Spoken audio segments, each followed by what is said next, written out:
Goebbels ను మించిపోయిన రేవంత్ రెడ్డి గారు. సరే, కొన్ని వ్యాఖ్యలు గమనిస్తే ఒక్కొక్కటి మాట్లాడదాం. ఎల్లంపల్లి ప్రాజెక్టును ఇక నీకు అట్టుడు ఎట్లున్నదంటే, నువ్వేమో రిబ్బన్ జేబులో కత్తెర జేబులో పెట్టుకొని తిరుగుతున్నావు, ఏడగనబట్టాడు రిబ్బన్లు కత్తిరిస్తున్నావు. నిన్న ఇనాగరేషన్ చేసిన కొన్ని ట్యాంకులు కూడా కేసీఆర్ హయాంలో మంజూరు చేసినాయి. ఇప్పుడు సబితక్క కాన్స్టిట్యున్సీలో కూడా ఒకటి ఇవాళ ఇనాగరేషన్ చేసినావు. నువ్వు కట్టింది కేసీఆర్ గారి హయాం, కత్తిరించేది నువ్వు అయిపోయినావు. శ్రీపాద ఎల్లంపల్లి ప్రాజెక్టు మేమే కట్టినాం, శ్రీపాదరావు పేరు పెట్టినామంటే మీలాగా మేము చిన్నగా ఆలోచించలే. పేర్లు మార్చుడు, లేకపోతే కత్తెర జేబులో పెట్టుకొని పోయి రిబ్బన్లు కత్తిరించే ఆలోచనలు కేసీఆర్ గారు ఎప్పుడు చేయలే. కేసీఆర్ గారు బ్రాడ్గా ఆలోచించిండ్రు, రాష్ట్రం కోసం ప్రజల కోసం ఆలోచించిండ్రు తప్ప నీలాగా దిక్కుమాలిన దివాలాకోరు రాజకీయాలకు ఎప్పుడు కూడా పాల్పడలేదు. ముఖ్యంగా మీరు చూస్తే ఎల్లంపల్లి ప్రాజెక్టు అసలు కాంగ్రెస్ హయాంలో పూర్తయిందా? అది బీఆర్ఎస్ వచ్చిన తర్వాత, ఆ రోజు నీటిపారుదల శాఖ మంత్రిగా నేనే ఉన్నాను. దాంట్లో హై లెవెల్ బ్రిడ్జ్ పూర్తి కాలేదు, R&R పూర్తి కాలేదు, ల్యాండ్ ఎక్విజిషన్ పూర్తి కాలేదు, గ్రామ ప్రజలను ఖాళీ చేయించలేదు. బీఆర్ఎస్ వచ్చిన తర్వాత ఎల్లంపల్లి ప్రాజెక్టు మీద 2052 కోట్ల రూపాయలు ఖర్చు పెట్టి ఆ ప్రాజెక్టును పూర్తి చేసి 2016 సంవత్సరంలో పూర్తి స్థాయిలో 20 TMCల నీళ్లు నిలిపాం. అంటే it took us more than 2 years. 2052 కోట్ల రూపాయలు బీఆర్ఎస్ ప్రభుత్వం ఖర్చు పెట్టింది. నీ లెక్క చేయాలంటే 2052 కోట్లు ఖర్చు పెట్టినాం కనుక పోవాలి, ఎల్లంపల్లి కాడ మీటింగ్ పెట్టాలి, శిలాపాలకు వేసుకునేది ఉండే, రిబ్బన్ గా తెచ్చేది ఉండే. కానీ మేము గా పని చేయలేదు. మేము చిల్లర రాజకీయాలకు పోలే. పని చేయడం ముఖ్యం అనుకున్నాం తప్ప రిబ్బన్లు కత్తిరించి ప్రజల్ని భ్రమింపజేయాలనేటువంటి ఆలోచనలు మేము లేము. నువ్వు ఫ్లైఓవర్ల కాడ నిన్న చేసిన OHSR కూడా, నువ్వు చేసిన శంకుస్థాపన రెండింటికి రెండు. నీకు వచ్చే నీళ్లు కాళేశ్వరం నీళ్లు, నువ్వు ఇనాగ్రేషన్ చేసిన OHSRలు ORR phase 2లో భాగంగా బీఆర్ఎస్ ప్రభుత్వం నిర్మించిన రిజర్వాయర్లకి నిన్న నువ్వు ప్రారంభోత్సవం చేసినావు. సో ఇలా ఆ రకంగా ఎల్లంపల్లి ప్రాజెక్ట్ నీళ్ళు వస్తున్నాయని మాట్లాడతాడు ముఖ్యమంత్రి అమాయకంగా. నువ్వు అమాయకమేమో కానీ ప్రజలు కాదు కదా. అసలు ఎల్లంపల్లి ప్రాజెక్టు కెపాసిటీ 20 TMCలు, దాని డెడ్ స్టోరేజే 3 TMCలు, ఉండేటి 17. ఆ 17కు దాని సొంత ఆయకట్టు 1,65,000 ఎకరాలు ఉంది. అంటే 12 TMCలు కావాలి దానికి. దాని కింద NTPCకి మనం నీళ్ళు ఇస్తాం. NTPC విద్యుత్ ఉత్పత్తికి ఎల్లంపల్లి ద్వారా 6.5 TMCల నీళ్ళు ఇస్తాం. మంచిర్యాల నియోజకవర్గం గూడెం లిఫ్ట్కు 3 TMCలు వాడుకుంటాం. లోకల్ రామగుండం లిఫ్ట్కు 1 TMC నీళ్లు వాడుకుంటాం. అట్లే ఆ ఎరువుల కర్మాగారానికి కూడా ఒక 2 TMCలు ఇస్తాం. అసలు నీళ్ళు ఎక్కడనే ఎల్లంపల్లి సామర్థ్యమే 20, అక్కడ దాని వినియోగమే 20కి పైగా ఎక్కువ ఉన్నది. నేను ఎల్లంపల్లి నీళ్లు తెస్తున్నా హైదరాబాద్కు, 20 TMCలు తెస్తారట హైదరాబాద్కి. ఎక్కడికి వస్తాయి 20? ఎల్లంపల్లి కెపాసిటీ 20, డెడ్ స్టోరేజ్ 3 పోతే ఉండేది 17. ఆ 17లో NTPCకి 6.5, గూడెం లిఫ్ట్కు 3 పోతాయి. అదేవిధంగా లోకల్ లిఫ్ట్కు 1 TMC పోతుంది. రామగుండం ఎరువుల కర్మాగారంకు 2 TMCలు పోతాయి. దానికే ఎక్కువ ఉన్నది. అది కూడా that will be supplemented again. నేను ఆ 20కి 20 హైదరాబాద్ తెస్తున్నా అంటాడు. అంటే ఎవరి చెవులలో పువ్వు పెడుతున్నావు? ఎందుకు ఈ గోబల్స్ ప్రచారము? ఆ కుర్చీకున్న గౌరవాన్ని ఎందుకు తగ్గిస్తా ఉన్నావు? నేను అడుగుతా ఉన్నా. పోనీ ఎల్లంపల్లి నీళ్ళు తెస్తున్నా అన్న ఒక్క నిమిషానికి. ఎల్లంపల్లి నుంచి మల్లన్న సాగర్కి ఏమైనా గాలి వస్తున్నాయా? ఎల్లంపల్లి నుంచి మల్లన్న సాగర్కు గాలి వస్తున్నాయా? ఎల్లంపల్లి నుంచి నీళ్ళు ఏడికి వస్తాయి? ఎల్లంపల్లిలో మేడారం దగ్గర మోటార్ లాంచ్ చేస్తే మేడారం రిజర్వాయర్లు పడతాయి. మేడారం రిజర్వాయర్ నుంచి లక్ష్మీ బ్యారేజ్ దగ్గర లక్ష్మీ పంప్ హౌస్ ఆన్ చేస్తే వరద కాలువలో పడతాయి. అక్కడ నుంచి మిడ్ మానేర్లో మోటార్ లాంచ్ చేస్తే మన అనంతగిరి రిజర్వాయర్కి వస్తాయి. అనంతగిరి రిజర్వాయర్లో మోటార్ లాంచ్ చేస్తే ఇవన్నీ కాళేశ్వరం మోటార్లు, కాళేశ్వరం రిజర్వాయర్లు. అనంతగిరి దగ్గర కాళేశ్వరం మోటార్ లాంచ్ చేస్తే రంగనాయక్ సాగర్ రిజర్వాయర్కి వస్తాయి. రంగనాయక్ సాగర్లో కాళేశ్వరం మోటార్ లాంచ్ చేస్తే మల్లన్న సాగర్కి వస్తాయి. All these are part of Kaleshwaram. యాడికెళ్ళి వస్తాయి? ఎల్లంపల్లికి వస్తున్నాయి. మేం కట్టి ఆ ఎల్లంపల్లికి 2,000 కోట్లకు పైగా బీఆర్ఎస్ఏ ఖర్చు పెట్టింది, బీఆర్ఎస్ఏ పూర్తి చేసింది. ఆ ఎల్లంపల్లి నుంచి మిడ్ మానేర్ దాకా కూడా టన్నెళ్లు కానీ, గ్రావిటీ కెనాల్లు కానీ, రిజర్వాయర్లు కానీ, సబ్స్టేషన్లు కానీ, పంప్ హౌజులు కానీ అన్నీ నిర్మించింది బీఆర్ఎస్ఏ. కాళేశ్వరంలో భాగంగానే నిర్మించాము. ఆ కాళేశ్వరం సిస్టమ్ ద్వారానే మల్లన్న సాగర్ వరకు నీళ్లు వచ్చినాయి. అంతెందుకు, కేసీఆర్ గారు ముందు చూపుతో హైదరాబాద్ మంచినీళ్ల కోసం మల్లన్న సాగర్ దగ్గర ఒక స్లూయిస్ కూడా పెట్టింది. ఆ రోజే మల్లన్న సాగర్ కట్టలో అంతర్భాగంగా ఒక స్లూయిస్ నిర్మాణం కూడా చేసి పెట్టినాం. ఆ రోజే నువ్వు కొత్తగా కట్టందవి స్లూయిస్ పెట్టేది కూడా లేదు. ఆ రోజే కేసీఆర్ గారు ముందు చూపుతో పెట్టిండు. కేసీఆర్ గారు ఆలోచన ఏముండే, 10 టీఎంసీలు ఎల్లంపల్లి నుంచి ఇప్పుడు నడుస్తున్న సిస్టమ్, 10 టీఎంసీలు కొండపోచమ్మ సాగర్ నుంచి, 10 టీఎంసీలు మల్లన్న సాగర్ నుంచి అని చెప్పి స్లూయిస్ కూడా ఆ రోజే కేసీఆర్ గారు నిర్మించిండు మల్లన్న సాగర్ కు. దాని నుంచి నీళ్లు తెచ్చుకుంటా ఇది నేను తెస్తున్నా ఎల్లంపల్లి శ్రీపాద సాగర్ అంటాడు. అరే కొద్దిగానన్నా జ్ఞానం ఉండాలి. ఎవడన్నా ఎదుటోడు ఏమనుకుంటాడు అనేది ఉండాలన్నా వద్దా? ఇలా నువ్వు గండిపేట దగ్గర కొబ్బరికాయ కొట్టినావంటే ఆ గండిపేటకు హిమాయత్ సాగర్కు వచ్చే నీళ్లు అవి కాళేశ్వరం ప్రాజెక్టు నీళ్లు, కాళేశ్వరం మోటార్ల ద్వారా వచ్చే నీళ్లు, అంతే తప్ప అవి ఇంకేమో కావు. కాళేశ్వరం అంటే ఏందో ఇంతకుముందు 10 సార్లు చెప్పిన నేను.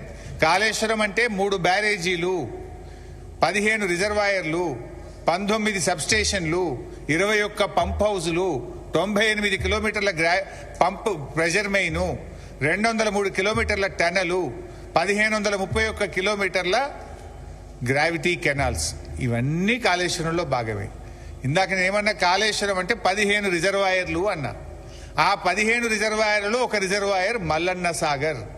ఆ మల్లన్న సాగర్ కాళేశ్వరంలో అంతర్భాగము. కాళేశ్వరంలో ఖర్చు పెట్టిన 93,000 కోట్లలో ఖర్చు పెట్టిందే. నువ్వేమంటావు? కాళేశ్వరం కూలిపోయింది, 1,00,000 కోట్లు గంగలు కలిసినట్టు. ఖర్చు పెట్టింది 93, 1,00,000 కలిసినాయి అంటూ. మరి 1,00,000 గంగలు కలిస్తే మరి మల్లన్న సాగర్ ఎక్కడిది? ఆ మల్లన్న సాగర్కి వెళ్ళి హైదరాబాద్కు నీళ్ళు ఎక్కడిది? ఎంతకాలం బుకాయిస్తావు? ఇంకెంతకాలం గోబల్స్ ప్రచారం చేస్తావు?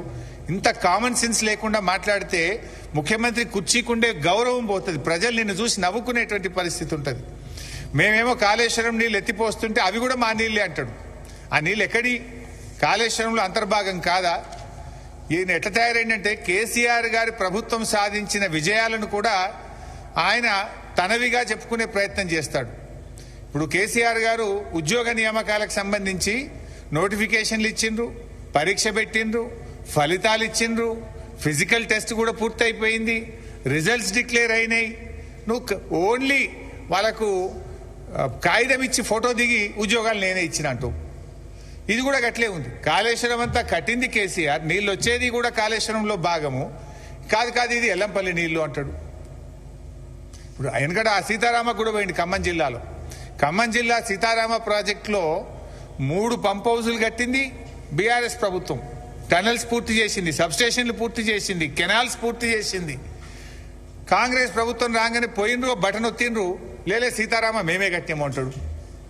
అన్ని కూడా ఇదే రకమైనటువంటి ఒక గోబల్స్ ప్రచారం. స్వయంగా మీ మంత్రులే రంగనాయక సాగర్కు, మల్లన్న సాగర్కు, కొండపోచమ్మ సాగర్ దగ్గర పోయి గేట్లు ఎత్తి నెత్తి మీద నీళ్లు చల్లుకొని 1,00,000 ఎకరాలకు నీళ్లు ఇస్తున్నామని చెప్తారు. ఏంది రంగనాయక సాగర్ ఎక్కడిది? మల్లన్న సాగర్ ఎక్కడిది? కట్టింది బీఆర్ఎస్ కాదా? కాళేశ్వరంలో అంతర్భాగం కాదా?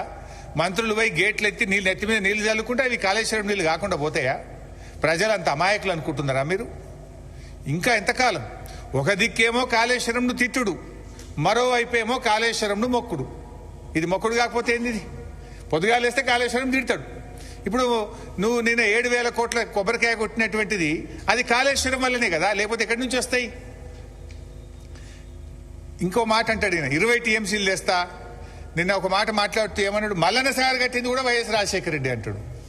అరే రామచంద్ర, 2008, 2009 అదొకసారి వీడియో చూపిపోయి మళ్ళీ ఎందుకైనా మంచిది. మీరు ఎవరైనా చూసిండ్రో లేదో చూసిందా? మళ్ళీ ఒకసారి మీకు క్లారిటీ.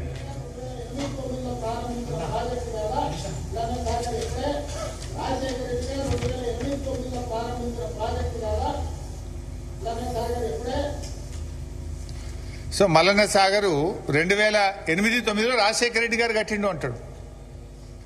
యాక్చువల్గా ఆనాటి ప్రాణహిత చేవెళ్లలో ఇది ఉందా? ప్రాణహిత చేవెళ్ళది ఇది ప్లాన్ యాక్చువల్గా. ఆ రోజు ఇందులో ఎక్కడైనా మల్లన్న సాగర్ ఉందా? ఇందులో ఎక్కడ లేదు. వాళ్ళు ప్రతిపాదించింది ఆ రోజు కేవలం 4 రిజర్వాయర్లు మాత్రమే ప్రతిపాదించారు. Anantagiri reservoir 1.7 TMC, Imambad reservoir 1.5 TMC, Tadakapalli reservoir 1 TMC, Tipparam reservoir 1 TMC, అన్ని కలిపితే 5 టీఎంసీలే. ఆనాడు 5 టీఎంసీలు మాత్రమే ప్రతిపాదించారు. మల్లన్న సాగర్ అనే ప్రతిపాదనే లేదు ఆ రోజు. ముఖ్యమంత్రి గారు ఒకసారి డిపిఆర్ తెప్పించుకొని చూడు ప్రాణేస్లా. ఆ రోజు మల్లన్న సాగర్ ఉందా? మల్లన్న సాగర్ అసలు ఉందా? ఆ రోజు పెట్టిన రిజర్వాయర్లే 4, అన్ని కలిపితే 5 టీఎంసీలే వాటి కెపాసిటీ. ఆ రోజు కేంద్ర ప్రభుత్వానికి 2008లో మీరు డిపిఆర్ పంపితే 2012లో సిడబ్ల్యూసి డిపిఆర్ ను తిప్పి పంపింది. ఇది నీళ్లిచ్చే ప్రాజెక్టు కాదు, ఈ 4 రిజర్వాయర్లతో ఈ 5 టీఎంసీల సామర్థ్యంతో 16 లక్షల ఎకరాలు పారవు, కొత్త రిజర్వాయర్లు కట్టండి, పెద్ద రిజర్వాయర్లు కట్టండి, ఆన్లైన్ రిజర్వాయర్లు కట్టండి అని డిపిఆర్ ను కేంద్రం తిప్పి పంపింది. సెంట్రల్ వాటర్ కమిషన్ రిజెక్ట్ చేసింది. నువ్వు ఈరోజు నిస్సిగ్గుగా మల్లన్న సాగర్ రాజశేఖర రెడ్డి గారే కట్టినరు వంటివి. పాపం రాజశేఖర రెడ్డి గారు బతుకుంటే ఈ అబద్ధాలు విని ఆయన కూడా సిగ్గుతో తలదించుకునేవాడేమో. అరే ఇంత ఘోరంగా అబద్ధాలు ఆడుతుండని బాధపడేవాడేమో. ఆయన ఆత్మకు శోభిస్తుంది ఎక్కడున్నదో కానీ పాపం. ఈరోజు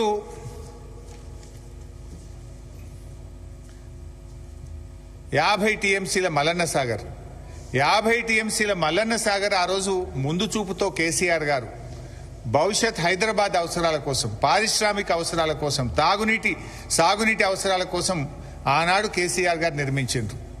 ఆ రోజు ఇదే రేవంత్ రెడ్డి గారు ఎంత బాధ కలుగుద్దంటే, ఆ రోజు అక్కడ ఈ మల్లన్న సాగర్ కట్టద్దని 48 గంటల దీక్ష చేసిండు. 2008-9 రాజశేఖర రెడ్డి మల్లన్న సాగర్ కట్టి ఉంటే నువ్వు 2016లో వచ్చి దీక్ష ఎందుకు చేసినావు మల్లన్న సాగర్ కట్టద్దని? 2016లో ఆయన చేసిందిగో మల్లన్న సాగర్ కట్టాలంటే అక్కడ ప్రజలందరి రెఫరెండం తీసుకొని కట్టాలి అని, మల్లన్న సాగర్ కట్టొద్దు అని ఆ రోజు 48 గంటలు దీక్ష చేసిండు. మల్లన్న సాగర్ కట్టద్దని దీక్ష చేసిన మనిషి మల్లన్న సాగర్ 2008లో కాంగ్రెసే కట్టింది అంటాడు. కొద్దిగానే ఉండాలన్నా వద్దేమన్నా? ఇంకా ఆ రోజు ఆయన డిమాండ్లు చూడాలి. మల్లన్న సాగర్ కడితే దాని కింద 2 ఎకరాల పంట వండే భూమి ఇవ్వాలన్నట ఒక్కొక్క రైతుకు, ఎకరానికి 2 ఎకరాలు ఇవ్వాలన్నట. మరి నువ్వు మూసి కింద ఏమిచ్చినావు? ఇప్పుడు నువ్వు మూసి కింద మొన్న దాదాపు 300 ఇళ్లు ఖాళీ చేయించినావు. మూసీ కింద 300 ఇళ్లు ఖాళీ చేపిస్తే ఏమిచ్చిండు రేవంత్ రెడ్డి? నేను మాట్లాడుతుండు, మూసీకి అడ్డుపడతారా, మూసీకి అడ్డుపడి అభివృద్ధిని అడ్డుకుంటారా అన్నాడు.